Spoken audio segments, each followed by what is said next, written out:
शुरुआत में क्या करते हैं, एक सामान्य डिस्कशन हम लोग स्टार्ट करते हैं कि ये मुद्दा है क्या चीज़। उसके बाद हम लोग चर्चा करेंगे इसको ऐसे के फॉर्मेट में।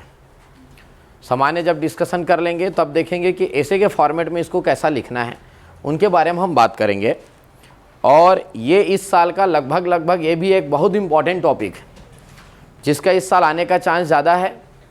और उससे भी गजब बात यह है कि आप लोगों का अगले साल इसका आने का चांस उससे भी ज़्यादा है। अगर इस साल नहीं आया तो मोस्ट प्रोबेबल है अगले साल कंफर्म आएगा। तो आप लोगों के लिए ज़्यादा इम्पॉर्टेंट हो जाता है ये, क्योंकि अगले साल ये में भी हो सकता है प्लान एग्जीक्यूट कर दिया जाए, ज़मीनी हकीकत पर इसको लागू कर दिया जाए तो और ज़्यादा इम्पॉर्टेंट हो जाएगा। तो उस तरीके से आपको तैयारी करके रखना है इनका इम्पोर्टेंस। अच्छा चलो भाई, अगर मैं ऐसा बोल रहा हूँ तब इस बात को आप समझें, ये एक देश एक चुनाव का ये जो मुद्दा है, ये मुद्दा है क्या चीज़, इतना बड़ा मुद्दा बना कैसे, इसके बारे में देखो क्या होता है। शुरुआत में मैं प्रस्तावना की कुछ बातों को बताऊंगा, जिसमें हमारा जब शुरुआत करने का रहेगा तो उसमें हम लोग पढ़ेंगे कि एक देश एक चुनाव के संबंध में मैं हमेशा बोला हूं, जब हम लिखना शुरुआत करें तो सबसे पहले हम चुनाव के बारे में बात करेंगे। चुनाव के माध्यम से एक लोकतांत्रिक व्यवस्था में लोगों को अपनी विधायिका, अपनी सरकार चुनने का अधिकार मिलता है। और भारत तो इस मामले में और महत्वपूर्ण, जहां केंद्र राज्य के बीच में शक्तियों का बंटवारा किया गया है, शक्तियों का अलग अलग बंटवारा करके लोकतांत्रिक व्यवस्था स्थापित की गई है, वहाँ चुनाव और महत्वपूर्ण होता है। जहाँ स्थानीय चुनाव, राज्यों के क्षेत्रीय चुनाव और जहाँ पर हमारे राष्ट्रीय स्तर के चुनाव, जहाँ सभी चुनाव अलग अलग स्तर पर अलग अलग समय में अलग अलग चुनाव होते हैं। तो क्या ये एक प्रासंगिकता बनता है कि क्या ये जो पूरे अलग अलग समय पर जो चुनाव हो रहा है, कि क्या इन सब को चुनाव की एक धुरी पर लाकर रखा जा सकता है? क्या एक साथ चुनाव कराना संभव है? क्या चुनावी खर्चे को कम करते हुए प्रशासनिक लेट लतीफ़ी को कम करते हुए, प्रशासनिक तंत्र का जो दुरुपयोग हो रहा है उसको कम करते हुए, क्या एक देश एक चुनाव पर चर्चा की जा सकती है, क्या इसका वैधानिकरण किया जा सकता है? ऐसा करके हमारा एक प्रस्तावना बनता है। अच्छा चलो भाई, प्रस्तावना के बाद मैंने बोला 2-4 लाइन हम बात करेंगे ही किसके बारे में, हमारे मुद्दों के बारे में, जिसमें हम लोग बात करेंगे पूरे प्रस्तावना में पूरे चुनाव भर में क्या क्या लिखे हैं हम लोग, उसका कुछ ओवरव्यू भी देते हैं। अब हम बात करते हैं थोड़ा सा ये एक देश एक चुनाव क्या है, थोड़ा सा हम समझ लेते हैं। सोचा गया, अब देखो होता क्या है हमारे पूरे भारत देश में, अगर हम इस पूरे भारत देश के बारे में बात करते हैं, मेनली 3 टाइप का हमारा ये चुनाव देखा जाता है। और अगर हम ये 3 टाइप के अगर चुनाव के बारे में हम बात करें पूरे भारत देश में, संघात्मक शासन व्यवस्था है। संघात्मक शब्द आप जरूर शब्द प्रयोग किया जाएगा, जहां केंद्र और राज्य जोड़कर बताया जाता है। तो यहाँ पर पूरा भारत देश के लिए, पूरे भारत के लिए एक चुनाव होता है। संघ, भारत बोलने के बजाय क्या रहेगा, संघ के लिए अलग रहेगा। यहाँ पर छत्तीसगढ़ अलग है तो यहाँ के लिए अलग सरकार। आपको नंबर 1 तो बात यह है, हमारे यहाँ 2 मेन सरकार है, एक हमारा संघ सरकार और एक होता है राज्य। सही मायने में बोलूं भारत देश में त्रिस्तरीय सरकार की व्यवस्था है। जो मैं टर्म्स बोलते जा रहा हूं उन सब शब्दों को एडॉप्ट करते चलना। कौन सा व्यवस्था है? त्रिस्तरीय सरकार की व्यवस्था है, 3 स्तर पर सरकार है। सबसे बैठा पूरा भारत देश का बैठा हुआ है संघ सरकार, उसके बाद हर राज्यों का अपना अलग अलग सरकार, उसके बाद एक राज्य के अंतर्गत पंचायतों में अपना अलग अलग सरकार है। जहां पंचायत नहीं है वहां नगर पालिका है। तो पूरे भारत देश में जिस प्रकार संवैधानिक तरीके से 2 सरकार की व्यवस्था की गई, 1993 से पंचायती राज नगरीय निकाय के माध्यम से त्रिस्तरीय सरकार को अपनाने की बात कही गई, तो वहाँ पर चुनाव होना, चुनाव का एक साथ होना या एक साथ ना होना, ये बहुत इम्पॉर्टेंट विषय बन जाता है चर्चा करने के लिए कि क्या तीनों स्तर पर एक साथ चुनाव करा दिया जाए या तीनों स्तर पर एक साथ चुनाव होना ही नहीं चाहिए। अच्छा, अभी आपको सिर्फ चर्चा करना है। हमारा विषय क्या है? चर्चा की आवश्यकता है, क्योंकि हम अभी चर्चा कर रहे हैं, क्योंकि ये वास्तविकता में एग्जीक्यूट नहीं हुआ है। तो अब हम इसमें चर्चा करने की आवश्यकता है। अच्छा, प्रश्न बनता है इसमें चर्चा हमको किस बात का करना है? तो मैंने अभी बता दिया क्या तीनों स्तर पर एक साथ चुनाव संभव है, तीनों स्तर पर एक साथ इलेक्शन कराया जा सकता है। ठीक, अब इसके पीछे का भी कहानी, अभी वर्तमान परिस्थिति में अगर मैं बात करूं संघ सरकार का हमारा जो चुनाव होता है, संघ सरकार बनाने के लिए उम्मीद करता हूं सब बच्चे संविधान पढ़े हुए हो, तो यहां पर एक गठन होता है जिसको क्या कहा जाता है, लोकसभा। किसका गठन होता है, लोकसभा। लोकसभा गठन के लिए हमारा अलग समय में चुनाव होता है, राज्यों में विधानसभा के लिए अपना अलग चुनाव होता है और अपना पंचायतों के लिए अलग चुनाव, तीनों स्तर पर अलग अलग चुनाव होता है। 5 साल में आपको 3 अलग अलग बार आपको बुलाया जाता है कि आप वोट डालने आओ, लोकसभा के अलग, विधानसभा के अलग, पंचायतों के लिए अलग, 3 बार बुलाया जाता है। 3 बार चुनाव सिर्फ बुलाने की बात नहीं है, आम जनता को बुलाने की बात नहीं है, फिर पूरे का पूरा प्रशासनिक तंत्र उस पर भिड़ा रहता है। तीनों बार आचार संहिता लग जाता है। आचार संहिता लगने के कारण नए वैकेंसी क्रिएट नहीं हो रहा है, नए योजना पारित नहीं हो रहा है, नया फंड डिलीवर नहीं हो रहा है, तो पूरे का पूरा प्रशासनिक कार्य रुक जा रहते हैं। राजस्व विभाग पर बैन लग जाता है कि आप नए निर्णय नहीं लोगे। तो ऐसे बहुत सारे मुद्दे यहाँ पर प्रभावित होने वाले हैं। तो आज वर्तमान में तो हम ये बात करें तो तीनों एक अलग अलग समय में चुनाव हो रहा है, लेकिन तीनों अलग अलग चुनाव होने पर जो पहली बात तो खर्च, वेरी वेरी इंपॉर्टेंट, सबसे इंपॉर्टेंट मुद्दा यह है, कारण अगर पूछा जाए इसकी आवश्यकता क्यों है तो है चुनावी खर्च। सिर्फ और सिर्फ 2019 के लोकसभा चुनाव में 60,000 करोड़ खर्च हुआ था। कितना? 60,000 करोड़। अच्छा, ये वो है जो आपके गिनती में आया है। क्या बोला, समझ में आया? ये वो है जो गिनती में आया है, लेकिन आपको जानते होंगे कि इसके अलावा जो खर्च होते हैं वो काउंटेबल नहीं है, कि जो एक्स्ट्रा खर्च होते हैं वो अलग है अपने आप में। तो 60,000 करोड़ रुपए का खर्च हो रहा है सिर्फ चुनावी तंत्र में, चुनाव आयोग जो डेटा दिया हुआ है।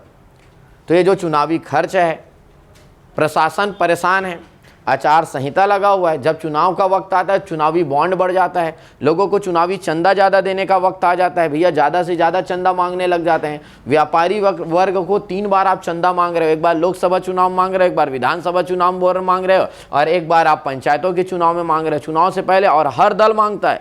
मैं अगर व्यापारी हूँ तो मेरे से 3 कोई भी आसपास के जो दल रहेंगे चंदा मांगेगा, भैया चुनाव के लिए चंदा दो, नहीं तो प्यार मोहब्बत धमकी चमकी बहुत सारे उपाय हैं पैसा निकलवाने के। तो मेरे कहने का मतलब चुनावी चंदा जैसी परिस्थितियां बहुत होती है। इन सब चीज़ों को देखते हुए वर्तमान सरकार ने निर्णय लिया कि क्यों ना ऐसा कर दिया जाए कि पूरे भारत देश में एक साथ चुनाव हो जाए, जो भी परेशानी आएगी उस पर चर्चा किया जाए।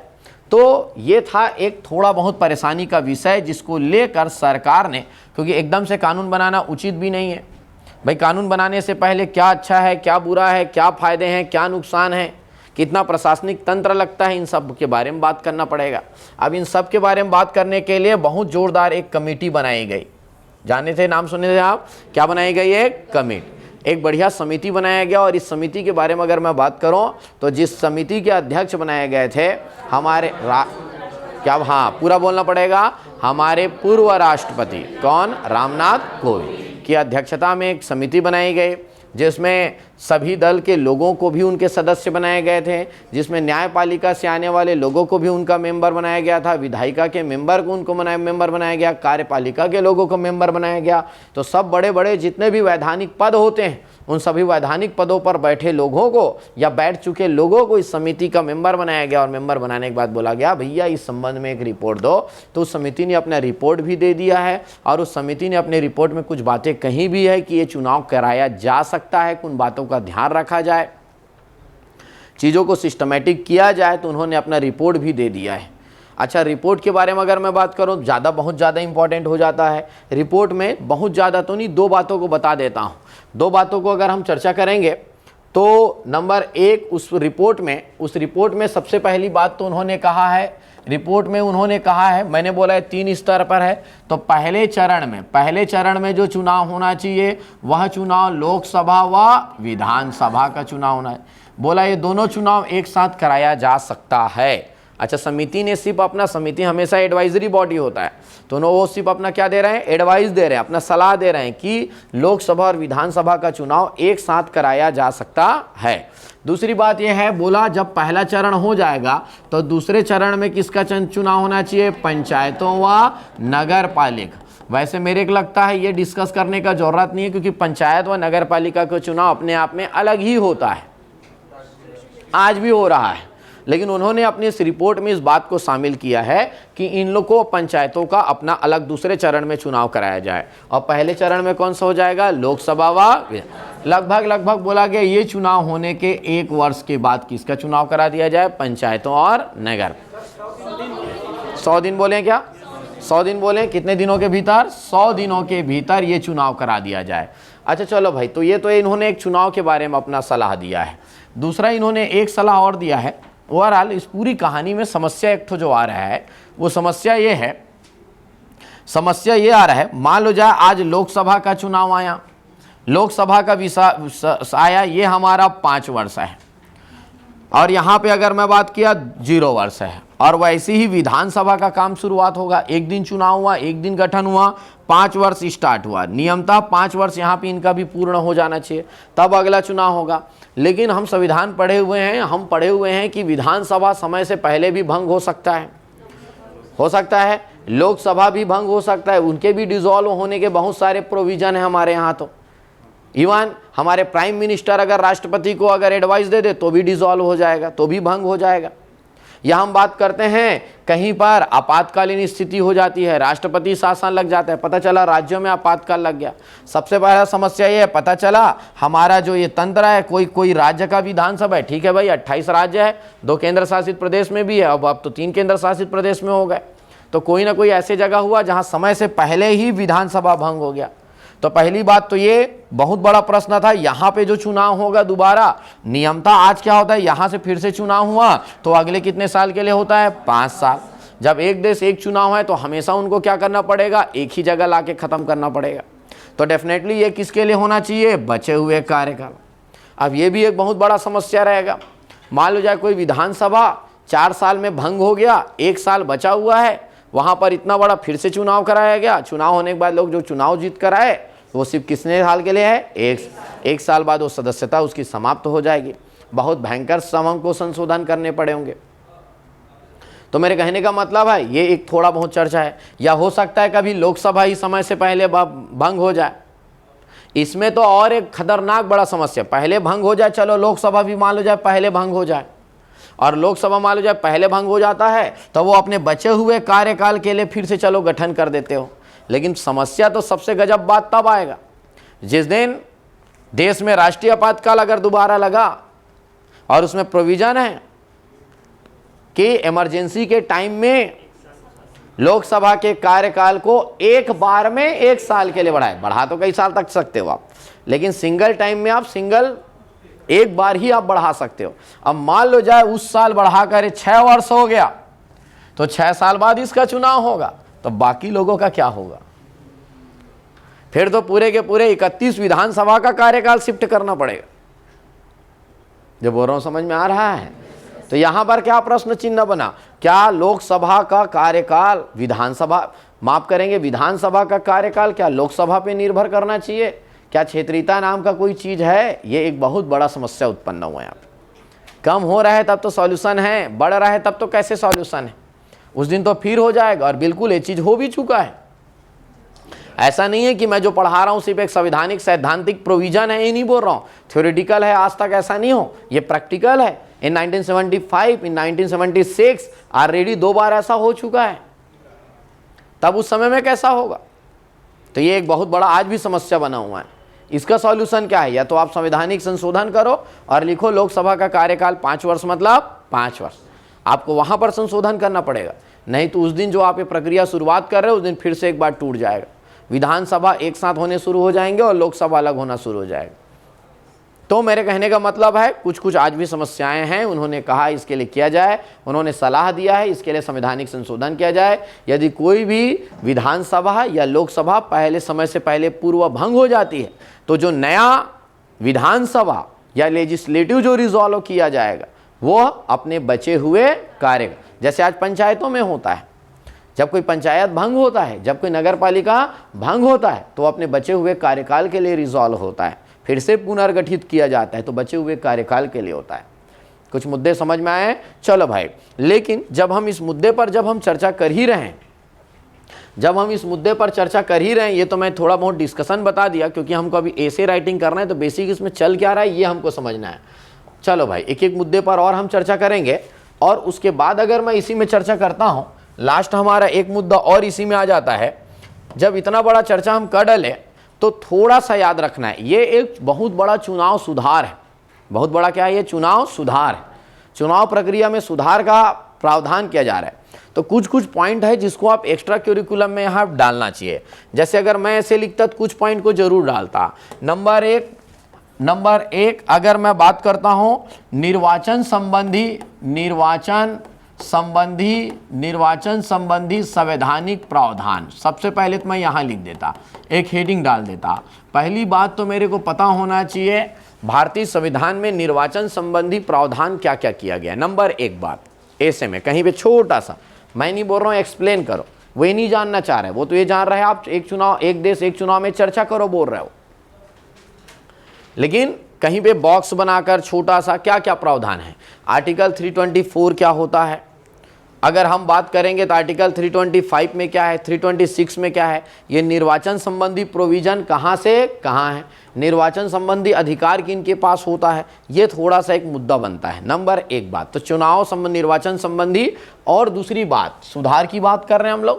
पूरे भारत देश में हम चुनाव संबंधी बात कर रहे हैं कि निर्वाचन में क्या कुछ हुआ है। तो मेरे कहने का मतलब यह है कि यहाँ पर हमारा जो दूसरा मुद्दा रहेगा और वह रहेगा चुनाव सुधार। अब तक किए गए चुनाव सुधार, निर्वाचन सुधार या चुनाव सुधार। भाई संविधान बनने के बाद अब पहली एक और सुधार करने की बात कर रहे हैं, तो क्या और सुधार हुआ है? जैसे मैंने पिछले डिस्कशन में बोला था, हम महतारी के बारे में बात किए, माताओं के आर्थिक स्वावलंबन के बारे में बात किए, महतारी वंदन योजना के बारे में बात की। तो क्या महतारी वंदन योजना लाने से पहले क्या महिलाओं के आर्थिक सुधार के लिए और कोई कार्य किया गया है? इसको भी लिखो आप। इसके पहले ऐसी और क्या हुआ है, ये सब आपको बाकी लोगों से अलग बनाएगा। तो चुनाव से संबंधित अब तक और क्या क्या सुधार हुए हैं? भाई शुरुआत से तो नहीं था ऐसा प्रोविजन। जैसे एग्जांपल बता देता हूं, कभी तो ऐसा हुआ होगा कि जो हमारे को प्रावधान 21 वर्ष, पहले कितना निर्धारित था? 21 वर्ष की आयु, न्यूनतम योग्यता ये होता था चुनाव में भाग लेने का कि आपका 21 वर्ष का आयु पूर्ण क्या हो। 21 वर्ष के जगह में इसको क्या किया गया है? 18। ये भी चुनाव सुधार है। 61वां संविधान संशोधन 1989 के समय में ये प्रोविजन किया गया था। तो ये भी एक सुधार का कार्यक्रम था। अगर मैं बात करता हूँ 21 वर्ष से घटाकर 18 वर्ष कर देना। अगर मैं बात करता हूँ तो अगर हमारा चुनाव की प्रक्रिया में वेरी इंपॉर्टेंट, आप ये मशीनरी का प्रयोग करना। आप पहले हम बैलेट पेपर का मैंने करता था, उसके जगह में क्या आ गया? ईवीएम आ गया। ये भी एक बहुत बड़ा सुधार है। बैलेट पेपर के जगह में क्या आ गया? ईवीएम में और सुधार किया गया और इसमें वीवीपैट को भी शामिल कर लिया गया। भैया आप जिसको वोट डालते हो वो बराबर आपको वहाँ पे डिस्प्ले होता है, दिखता है कि आप किसको वोट डालें किसको वोट नहीं डालें। तो मेरे कहने का मतलब वीवीपैट का सुविधा दिया जाना, या अगर मैं बोलता हूँ पोस्टल अनुमति भी दे देना। ये लो भाई, पोस्टल चुनाव की अनुमति भी दिया गया है कुछ लोगों को जो बाहर में रह रहे हैं, भारत सरकार के या राज्य सरकार के कार्यों के लिए बाहर गए हुए हैं, आ नहीं सकते हैं, आर्मी में हैं आप, तो आप भी अपना सरकार चुन सकते हैं। पोस्टल बैलेट का प्रयोग करना है। तो मेरे कहने का मतलब ये सब चुनाव सुधार है। या मैं बात करूंगा चुनावी खर्च की राशि सीमित करना। भाई एक राशि भी तो सीमित होता है। राशि पहले शुरुआत में ऐसा नहीं होता था, हर किसी का, आप विधानसभा चुनाव लड़ रहे हो तो क्या है, लोकसभा चुनाव लड़ रहे हो तो क्या है, हर समय आपको चुनावी खर्च का राशि बताया जाता है। उस चुनावी खर्च से उससे आप ज़्यादा खर्च नहीं कर सकते। ये प्रोविज़न बाद में किया गया है, चुनावी खर्च निश्चित करना। ये लो भाई, हर साल ये फिक्स होता है। इस साल भी मे भी आ गया होगा, मेरे को उतना याद तो नहीं आ रहा है। चुनावी खर्च की सीमा तय करना, ऐसा बहुत सारा हमारा प्रोविज़न है जिसके माध्यम से और सुधार हुआ है। तो चुनावी सुधार आज तक क्या है। उसके बाद आखिरी वाला है जो सुधार में चल रहा है, वह कौन सा हमारा? एक देश एक। ये बहुत बड़ा सुधार रहेगा चुनाव में। हाँ, मैंने बोला जब भी हम चर्चा करेंगे थोड़ा भी चर्चा कर रहा हूँ, डिटेल में अलग बनाऊंगा। हम चर्चा करेंगे, हमको याद होना चाहिए इसकी पीछे की पूरी पृष्ठभूमि क्या है। क्या एक देश एक चुनाव के पीछे की कोई कहानी है? बिल्कुल बहुत बड़ी कहानी है, बहुत बड़ी कहानी है। क्योंकि शुरुआती दौर में हमारे यहाँ देश में चुनाव एक देश एक चुनाव पर ही आधारित था। सही बोल रहा हूँ? पूरे भारत देश में जो पहला चुनाव देखा जाता है वो 1951-52 में, 1952 में जब पहली बार पूरे देश में चुनाव हुआ था, लोकसभा और विधानसभा के चुनाव हुए थे, तो वह एक देश एक चुनाव पर भी आधारित था। 1957 में भी यही हुआ, 1962 में भी यही हुआ, लेकिन थोड़ा 66-67 आते आते तक वही वाली कहानी है, बहुत सारे राज्यों के विधानसभा समय से पूर्व भंग होने लग गया भैया। तो वहाँ पे तो जब चुनाव जब भी होता था हम कह देते थे कितने साल के लिए हो आप, 5। और इसी का परिणाम है कि हर समय अलग अलग राज्यों में क्या होते रहते हैं, चुनाव होते रहते हैं।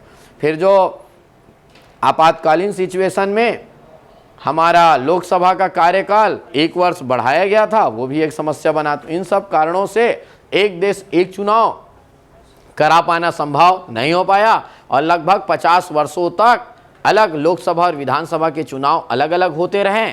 बाद में अभी केंद्र सरकार के प्रयास से फिर से एक बार इसमें चर्चा प्रारंभ हुआ है, लोगों की सहमति ली जा रही है और उनके राय से सहमति से फिर से चुनाव कराया जा सकता है। जो बोला हो समझ में आया? तो ये कहानी किसके बारे में, हमारा एक पृष्ठभूमि, किससे संबंधित, हमारा बात समझ में आया? तो ये थोड़ा बहुत हम पृष्ठभूमि में। अगला हमारा चर्चा का विषय, मैंने बोला हमेशा जब हम तैयारी करेंगे तो किस में आ जाएंगे हम, इसकी आवश्यकता। अच्छा, ये अभी तक आपको अभी तक पहुंच पाया है कि आपके तक नहीं? तो आपको प्रश्न बनता है आवश्यकता क्यों है, एक देश एक चुनाव की आवश्यकता क्यों है? तो आवश्यकता में हम लोग क्या करेंगे, एक देश एक चुनाव में हम आवश्यकता के बारे में बात कर लेंगे। सीधी सी बात है, सही मायने में बताऊं, जब आप आवश्यकता की बात करते हो तो वो जो आवश्यकता है वही है प्रभाव, वही है कौन सा आपका भाई। आप जब लिख रहे थे आवश्यकता को लिख रहे थे तो क्या बता रहे थे आप, इससे चुनावी खर्च में कमी आएगा, सही बोल रहा हूं आप। बार बार आचार संहिताओं के मुद्दे से आपको निदान मिलेगा, यही आवश्यकता है। अगला वेरी वेरी इंपॉर्टेंट, इसमें कौन सा मुद्दा होना चाहिए हमारा, चुनौतियाँ।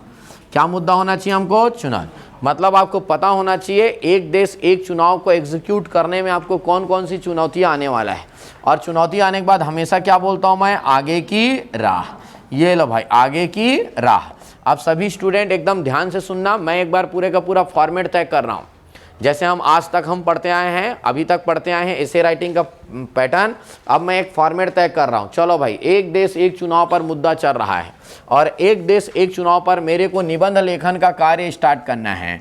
मैंने क्या बोला, जब मैं निबंध लेखन करना स्टार्ट करूँगा तो हमारे एसे के कितने हिस्से होते हैं, 3। एक हिस्सा हमारा क्या होता है, भूमिका, और दूसरा हिस्सा क्या होता है हमारा, विषय। मेन बॉडी यही है, और तीसरा हमारा छोटा सा चर्चा क्या होता है, निष्कर्ष। यही पढ़े थे क्या? अच्छा चलो भाई, अगर ऐसा होता है, मैंने क्या बोला, भूमिका हमारा ज़्यादा बड़ा नहीं होना चाहिए, वैसे निष्कर्ष ज़्यादा बड़ा नहीं होना चाहिए, और सबसे बड़ा पार्ट कौन कवर करता है, हमारा विषय। अच्छा, मैंने ये बात सीखा है ना, विषय को भी अलग अलग पार्ट में तोड़ना है और ऐसे तोड़ना है कि बराबर संतुलन बना रहे। क्या बोला, बना रहे? संतुलन का मतलब बनाया था क्या मैं, कि भाई ऐसा है कि छोटा छोटा पार्ट में हम इसको तोड़ते रहेंगे, इसको भी ऐसे ऐसे छोटा छोटा तोड़ेंगे। अच्छा, अभी मैंने बताया कैसे कैसे तोड़ोगे। मैंने क्या बोला, सबसे पहले हम क्या लिखने वाले हैं, इसकी क्या लिखने वाले हैं हम लोग, पृष्ठभूमि। सही बोला हूँ? जब भी किसी बात में चर्चा हो उसकी क्या लिखना है हमको, पृष्ठभूमि। मणिपुर हिंसा मुद्दा है तो उसकी पृष्ठभूमि क्या है, ये हिंसा होने के पहले इतिहास क्या है। एक देश एक चुनाव आज गर्म मुद्दा है तो इसके पहले का इतिहास क्या है। समान नागरिक संहिता यूसीसी यूनिफॉर्म सिविल कोड चर्चा में है तो इसके पीछे का मुद्दा क्या है, इसके पीछे का पृष्ठभूमि, तो इसका भी एक पृष्ठभूमि जो अभी मैं थोड़ी देर पहले चर्चा किया, बस वही है। प्रारंभिक दौर पर जब संविधान लागू हुआ, भारत देश एक लोकतांत्रिक व्यवस्था बना, तो प्रारंभिक दौर पर लगभग 20 वर्षों तक एक देश एक चुनाव की नीति पर ही कार्य किया गया है।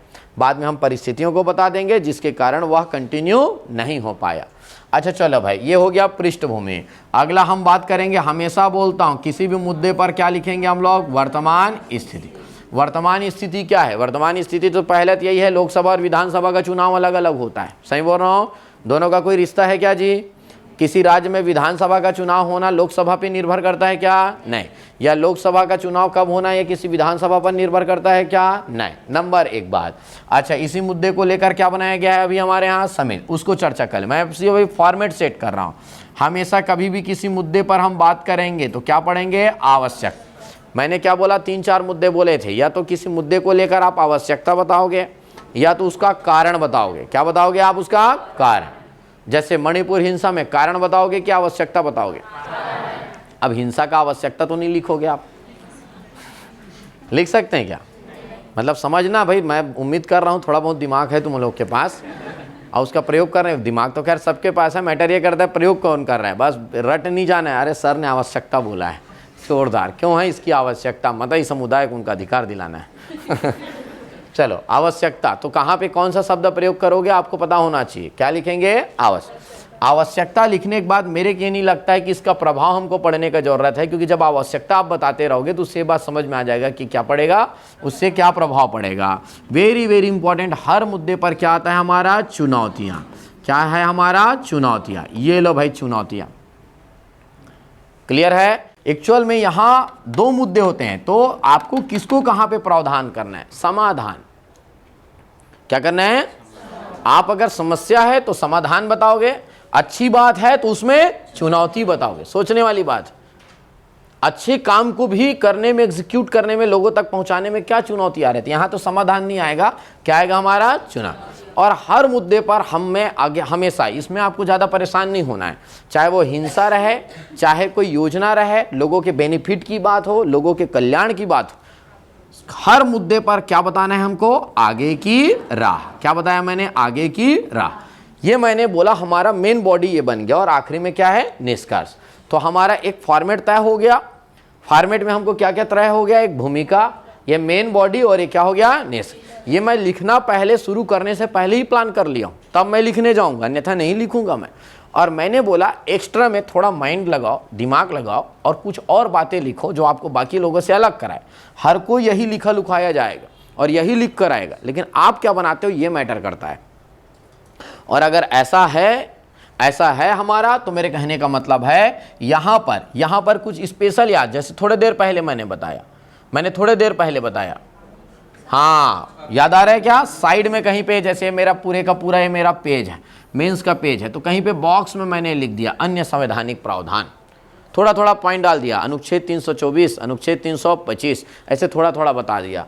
तो और मैं संवैधानिक प्रावधान, ये थोड़ा आपको बाकी लोगों से ना 3-4 नंबर अलग दिखवाएगा, और यही 3-4 नंबर सिलेक्शन है। सही मायने में बोलूँ, ये हर कोई रट कर अंदर घुसने वाला है, सिर्फ आप ही नहीं, हर कोई रट कर अंदर जाने वाला है। संवैधानिक प्रावधान मैंने बताया, और एक मुद्दा और बताया था, अब तक किए गए चुनावी अन्य सुधार, अब तक किए गए चुनावी अन्य सुधार, ये एक्स्ट्रा रखो। अच्छा लिख दो तो अच्छा है, और नहीं लिखो तो कोई नंबर नहीं कटने वाला है, नंबर नहीं कटेगा, लेकिन नंबर मिल जरूर सकता है। क्या आप इसके बारे में सब तरीके से जानते हो? आज तक के बारे में जानते हो? ये सबसे इंपॉर्टेंट है। क्लियर है? चलो भाई, एक देश एक चुनाव के मुद्दे पर आ रहे हैं। अगर एक देश एक चुनाव के मुद्दे पर आ जाए तो हम लोग अब सबसे पहले स्टार्ट क्या करते हैं? क्या लिखना शुरुआत करेंगे? भूमि। हमारा मुद्दा है एक देश एक चुनाव। मैंने आपको ये लिखना सिखाया है, कभी भी सीधा एक देश एक चुनाव नहीं लिखना शुरू करना है। कई लोग लिखना शुरू कर देंगे। एक देश एक चुनाव वर्तमान में महत्वपूर्ण विषय बना हुआ है, जिसमें लेकर समिति गठित की गई थी। एक एकदम सामान्य सीधा उसी के बारे में मैंने क्या बताया, जब भी लिखो, हाँ सबसे पहले इस पूरे कहानी में किससे जोड़ना है? हो गया? हाँ हो गया। चलो भाई, हम सबसे पहले क्या स्टार्ट करते हैं? भूमिका। भूमिका में सबसे पहले किसके बारे में लिखेंगे? चुनाव, इलेक्शन के बारे में। चुनाव के माध्यम से व्यवस्थापिका का निर्माण होता है। चुने हुए लोगों से व्यवस्थापिका का निर्माण होता है, लोकतंत्र का स्थापना होता है, लोकतांत्रिक व्यवस्था बनाई जाती है। और भारत ऐसे जोड़ो, अब कहाँ लेके आ रहे हो आप उसको? भारत। देखो अभी तक मैंने भारत नहीं लिखा, अभी सिर्फ किसके बारे में बताया? चुनाव, जो हर देश में अपनाया जाता है, लोकतांत्रिक व्यवस्था में अपनाया जाता है। अब मैं लिखूंगा भारत, विश्व का सबसे बड़ा लोकतांत्रिक देश, जहां चुनाव को एक बहुत बड़े महापर्व के रूप में मनाया जाता है। किसके रूप में मनाया जाता है? महापर्व। अपने लिए वो एक फेस्टिवल होता है, क्योंकि हम लोकतांत्रिक व्यवस्था में ही चल रहे हैं। अमेरिका में अभी चुनाव चल रहा है, अमेरिका के चुनाव में लोग नहीं जज कर पाएंगे। उनके यहाँ ऐसा त्यौहार नहीं होता है जिस दिन हमारे यहाँ होता है ना, एक दिन होता है, जोरदार होता है। उसके यहाँ राष्ट्रपति बनने से पहले ना कई दिनों से चलते रहता है, बहुत लंबा प्रक्रिया, उनको पता भी नहीं चलता उन लोग कभी कुछ काम किए या चुनाव में भाग लिए। हमारे यहाँ बिल्कुल पता चलता है, इलेक्शन वाले दिन हमारे यहाँ एकदम अलग ही हम सेलिब्रेट करते हैं। तो ये लोक पर्व का क्या है? एक लोकतंत्र का क्या है? एक महापर्व है। अब आओगे आप, लोकतंत्र का एक महापर्व है, तो वह यहाँ चुनाव इस लोकतांत्रिक व्यवस्था के लिए अति महत्वपूर्ण विषय बन जाता है। फिर आपको जोड़ना है भारत में, वर्तमान में, या आपको जोड़ना है और गहराई में जाना है, भारत में संवैधानिक तरीके से या मुख्य संविधान में, मूल संविधान में द्विस्तरीय सरकार के माध्यम से चुनाव के द्वारा लोकसभा व विधानसभा गठित करने का प्रावधान था। लेकिन इसका और विस्तार करते हुए पंचायती राज व्यवस्था 74वें संविधान संशोधन के माध्यम से त्रिस्तरीय सरकार का प्रावधान किया गया। इस प्रकार विश्व में सबसे बड़े स्तर वाला, सर्वाधिक स्तरों वाला त्रिस्तरीय सरकार की स्थापना भारत में है। इसके अलावा अन्य ऑस्ट्रेलिया जैसे कुछ एक देशों में देखने को मिलता है। ऐसा करके आप थोड़ा सा त्रिस्तरीय शब्द जोड़ो, ज़्यादा लंबा खींचना है तो खींचो, नहीं खींचना है तो मत खींचो। 74वें को जोड़ दो और 2 और 3 अलग अलग बता दिए। इसका मतलब आप की पॉइंट को पकड़े हुए हो, आप एकदम सही लय में चल रहे हो, ये हमने बता दिया। अब जोड़ो जहां पर तीनों स्तर पर अलग अलग समय पर चुनाव कराए जाते हैं, जिसके कारण प्रशासनिक तंत्र उस कार्यों में संलग्न होता है।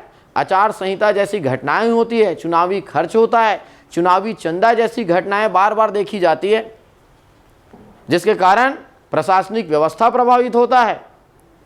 इसी मुद्दों पर वर्तमान में एक विषय चर्चा का विषय बना हुआ है, एक देश एक चुनाव। इस बात को जानने की जरूरत है, क्या वर्तमान परिस्थिति में, विविधताओं वाले इस देश में, संघीय परिस्थिति वाले एक देश में, कि क्या एक देश एक चुनाव करा पाना संभव है? इसमें कौन सी चुनौतियां आ सकती है? तो इनकी परिस्थितियों का आकलन करना, समिति की रिपोर्ट को पढ़ना, इसमें आवश्यकताओं को जानना जरूरी हो जाता है। ऐसा करके ये आपको बनेगा एक भूमिका, एकदम सिस्टमैटिक। मैं सिर्फ बता देता हूँ मैंने पॉइंट क्या क्या बोला। पहले मैंने उसको चुनाव से जोड़ा, फिर मैंने उसको लोकतंत्र से जोड़ा। किससे जोड़ा मैंने? लोकतंत्र से जोड़ा, मतलब भारत और लोकतंत्र एक साथ जोड़ा मैंने, लोकतंत्र से जोड़ा। या लोकतंत्र पहले बता दिया, लोकतांत्रिक व्यवस्था में चुनाव बहुत आवश्यक है, फिर उससे भारत बड़ा लोकतांत्रिक देश है, मैंने उसको किससे जोड़ दिया? भारत से। मैंने उसको फिर कितने स्तरीय सरकार से जोड़ दिया? त्रिस्तरीय सरकार से जोड़ दिया। किससे जोड़ दिया? त्रिस्तरीय सरकार से जोड़ दिया। त्रिस्तरीय सरकार जोड़ने के बाद मैंने बोला वर्तमान में जो तीनों स्तर पर अलग अलग होते हैं, उसमें एक देश चुनाव कराने में क्या किया गया है? चर्चा चल रहा है। नंबर 1 समिति भी बनाई गई है, समिति की रिपोर्ट को बात किया जाए, इसमें आने वाली चुनौतियों को ध्यान में दिया जाए, इसकी आवश्यकताओं पर ध्यान दिया जाए और सभी दलों की सलाह ली जाए। तो उस आधार पर क्या एक देश एक चुनाव संभव है, इस पर चर्चा करने की आवश्यकता है। तो आप चर्चा करने की आवश्यकता ही है बता सकते हो आप कोई सही गलत नहीं बता सकते। तो ऐसे हम करके लगभग 8 से 10 लाइन सिस्टमेटिक जोड़ो हमेशा, वेरी वेरी इंपॉर्टेंट। आपको एक पैटर्न में जाना बहुत जरूरी है, सीधा एक देश एक चुनाव नहीं। हाँ, इसके पहले कोट लिखना आपको आना चाहिए भाई। बात समझ में आ रहा है? मैं यहाँ पर कोट बताऊंगा, सब के सब एक ही कोट लिख दोगे, हर का कोट अलग अलग होना चाहिए। चुनाव के बारे में अम्बेडकर जी ने क्या कहा है, चुनावी है तो अम्बेडकर जी की विचार को लिखो, गांधी जी की विचार को लिखो, या कोई बड़े राजनीतिज्ञ है तो उसकी विचार को लेकर लिखो। एम.ए. राय ने क्या कहा था ये बात लिखो आप, जो इतने बड़े कानूनी सलाहकार थे उन्होंने क्या कहा, डॉक्टर राजेंद्र प्रसाद जी ने क्या कहा, सरदार वल्लभ भाई पटेल ने इन संबंध में अगर कोई स्टेटमेंट दिया होगा उनके बारे में बात करो, है ना। या कोई न्यायपालिका में बैठे हुए सुप्रीम कोर्ट के रिटायर्ड मुख्य न्यायाधीश अगर कुछ बोले होंगे तो उन लोगों को थोड़ा आप एडॉप्ट कर सकते हो, आप वो ज़्यादा उचित रहेगी। परिस्थिति और समय और ज़रूरत के आधार पर आपको अपने ज्ञान का प्रयोग करना पड़ेगा। क्लियर है? तो ऐसा कुछ बढ़िया सा आप लिख लेंगे कोड, और ये क्या हो गया हमारा भूमिका। कई स्टूडेंट क्या किए आप लोग, विषय वस्तु जो आप लिख देते हो, विषय नहीं लिखना है, सीधा क्या लिखना है, इसकी पृष्ठभूमि। पृष्ठभूमि का अगर बारे में मैं बात करूं, ज़्यादा आप समझाना चाह रहे हो, मैं हमेशा एडवाइस करता हूं पॉइंट वाइज समझा दो कुछ बातों को। 1952 में आप चीज़ों को समझाओगे। 1952 में क्या समझाने वाले हो? 1952 में इस लोकतांत्रिक व्यवस्था का पहला आम चुनाव हुआ था। क्या हुआ था? पहला जहां पर समस्त विधानसभा के और लोकसभा के चुनाव साथ में कराए गए थे। शब्दों को ध्यान रखना है, विधानसभा लोकसभा नहीं बोलना है, क्या बोलना है, समस्त विधानसभा। और क्या लिखना है, लोकसभा के चुनाव साथ में कराए गए थे, इस बात को ध्यान रखना है। 1968-69 आपको बताना है, इस तक वर्ष 1966-68 तक यही प्रक्रिया चलता रहा। लगभग 2 दशक तक उन्होंने जो शब्द बोला था, ऐसे शब्दों का प्रयोग करो। 1 सदी तक, दशक तक, ये आपके गहराई को बताता है, ये आपके भाषा शैली को बताता है। लगभग 2 दशकों तक यही प्रक्रिया चलते रहा। कितने दशकों तक, 2 दशकों तक यही प्रक्रिया चलते रहा, इस बात को आपको बताना है। किंतु इसी समय में आपको बताना है, कोई बहुत सारे विधानसभा समय से पूर्व भंग होने लगा। इसके कारण लोकसभा और विधानसभा के चुनाव साथ में करा पाना संभव नहीं हो पाया और लगभग यह प्रक्रिया छूटते चले गया। उसी में आप जोड़ सकते हो 1971 में भी ऐसी बहुत सारे विधानसभा को भंग किया गया था। उसके बाद 1975 में लोकसभा का कहानी लिखना है आपको, याद आ रहा है लोकसभा का कहानी, जहां पर लोकसभा के कार्यकाल को एक बार में 1 वर्ष के लिए बढ़ाए। तो इस प्रकार विधानसभा के कार्यकाल और लोकसभा के कार्यकाल में अनिश्चितता का दौर आ गया। क्या आ गया, अनिश्चितता का दौर आ गया और यह प्रक्रिया टूट गई, यह प्रक्रिया टूट गई। तब से लेकर आज तक यही तो ये आपको याद रखना है। तो ये मैंने क्या बताया, थोड़ा सा इसका पृष्ठभूमि। अच्छा, अगर इसके पृष्ठभूमि के बारे में बात किया तो पृष्ठभूमि में ये आपको ऐसा दिखना चाहिए।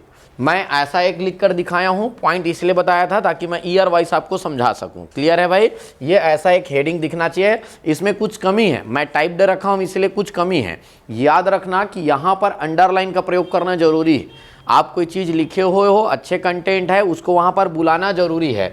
जैसे कि अगर मैं बोल रहा हूं बुलाना जरूरी है, तो आप लोग आपातकाल 1974 में क्या लिखना है हमको, किसके बारे में बात करना है, आपातकाल। ये लो भाई, तो हेडिंग डालना जरूरी, बहुत इंपॉर्टेंट बात है। आप बता रहे हो, किसी घटना से जोड़ रहे हो आप, तो उसको बुलाना पड़ेगा, आना भाई यहाँ पे देखना और दूर से बैठकर देखो। पूरे में जहाँ मैं अंडरलाइन करूँगा आपको अलग से दिखेगा, अपने खुद के कॉपी को आप ऐसा देखना। क्लियर है, चलो भाई, ये तो हो गया हमारा। अब मैंने क्या बोला, जब हम पृष्ठभूमि लिख लेंगे, हमेशा मेन बॉडी याद रखना है आपको, मैंने क्या लिखा हो हमेशा याद रखना है। उसके बाद क्या आता है हमारा, वर्तमान स्थिति, एट प्रेजेंट सिचुएशन के बारे में बात करें तो प्रेजेंट सिचुएशन जब आपको लिखना रहेगा, प्रेजेंट सिचुएशन में आप बिल्कुल लिखेंगे नंबर 1, पहला पॉइंट क्या होता है हमारा, वर्तमान में।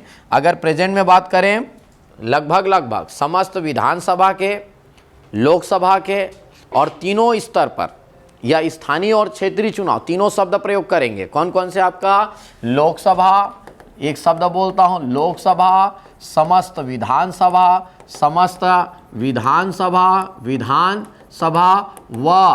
व भाषा को बहुत बेहतरीन करना चाह रहे हो, देखो सीधा है, स्थानीय लिख सकते हो, लेकिन मैं बहुत इंपॉर्टेंट शब्द अगर बोलूंगा, सरकार के तीसरे स्तर, देखो ऐसा लिखा जाता है, सरकार के तीसरे स्तर, स्थानीय स्तर पर पंचायती राज व नगरीय निकाय के सभी चुनाव अलग अलग समय पर संपन्न कराए जाते हैं।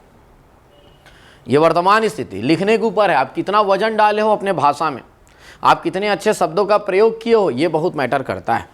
तो भाई इन बातों को आपको थोड़ा सा ध्यान रखकर आगे बढ़ना पड़ेगा।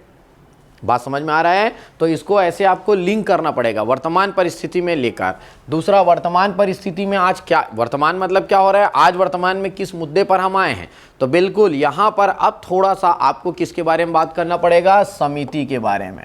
और मैं कहता हूँ, मैं रहता समिति लिखता, अंडरलाइन करता, उसके बाद समिति के बारे में बात, समिति गठन के बारे में बात करता है, पूरा हेडिंग डाल देता, समिति गठन लिखता और उसके बारे में उसको एक्सप्लेन करता मैं, और समिति को समझाता। वेरी वेरी इंपॉर्टेंट, समिति कब गठित की गई, समिति में किसकी अध्यक्षता में है, उस समिति में 2-4 लोगों के नाम जरूर लिखता मैं, उस समिति के बारे में 3 लाइन में जरूर लिखूंगा। समिति गठित की, उस समिति ने अपनी रिपोर्ट दे दी है, मैं ये बात भी बात करूंगा।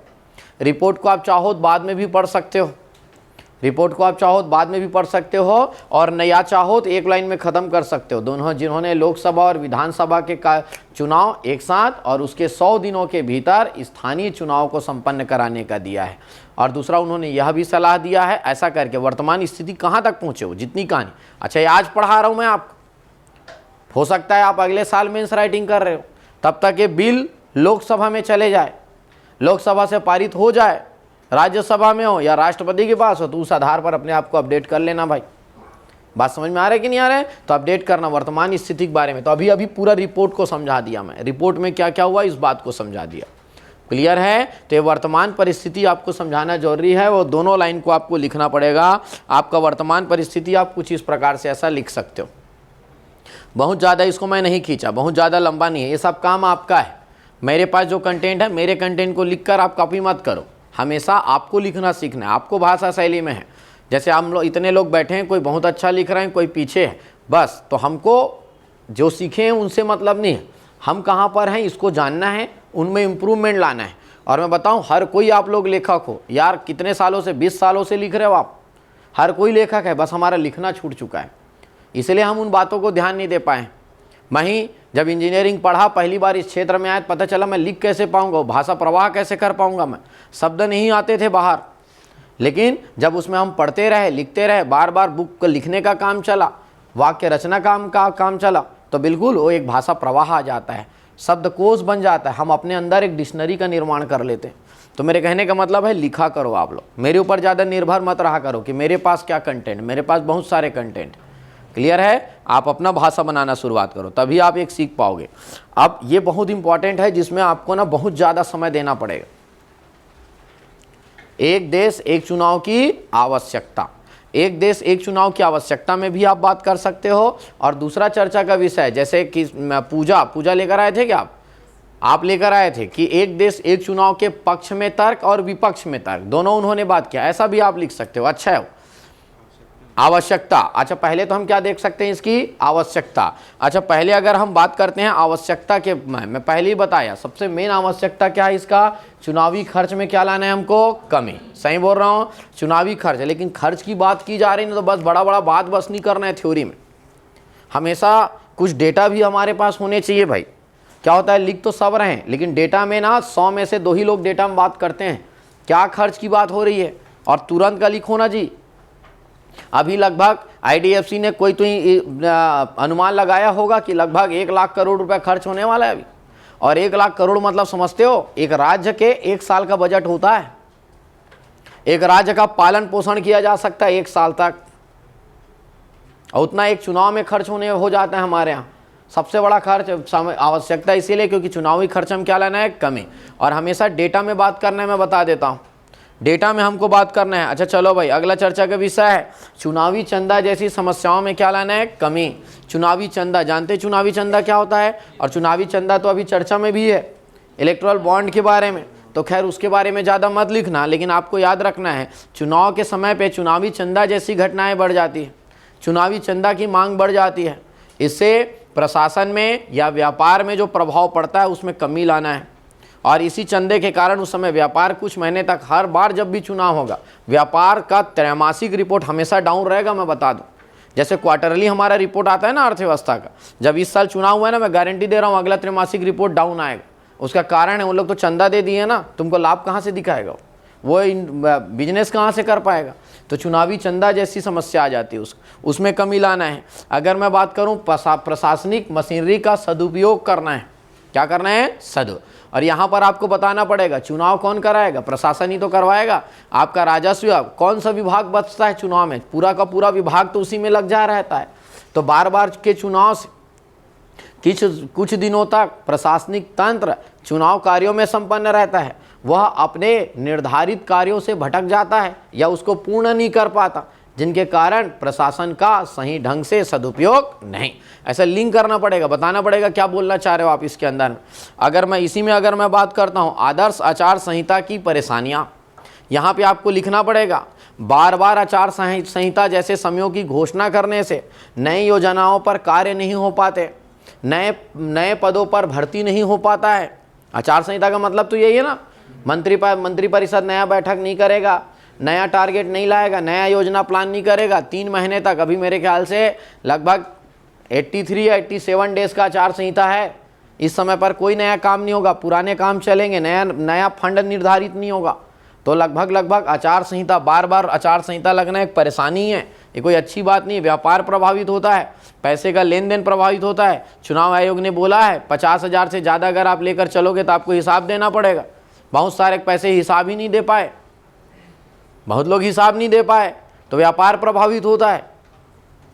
तो मेरे कहने का मतलब है आचार संहिता की परेशानियां बढ़ जाती है, इसमें कमी लाना है। सरकारी तंत्र का क्या करना है हमको? आपने सरकार बनाया है, आपने सरकार बनाया है और सरकार बना दिए हो आप, और सरकार बनाने के बाद जगह जगह चुनाव चल रहा है। तो जगह जगह चुनाव होने से क्या होता है, राज्य सरकार, केंद्र सरकार उन चुनाव में चुनाव प्रचार कर रहा है।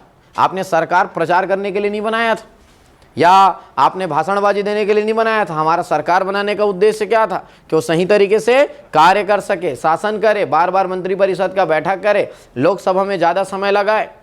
हमारे देशों में जहाँ जहाँ राज्यों में चुनाव होता है उस आधार पर संसद का सत्र स्टार्ट होता है। सही बोल रहा हूँ?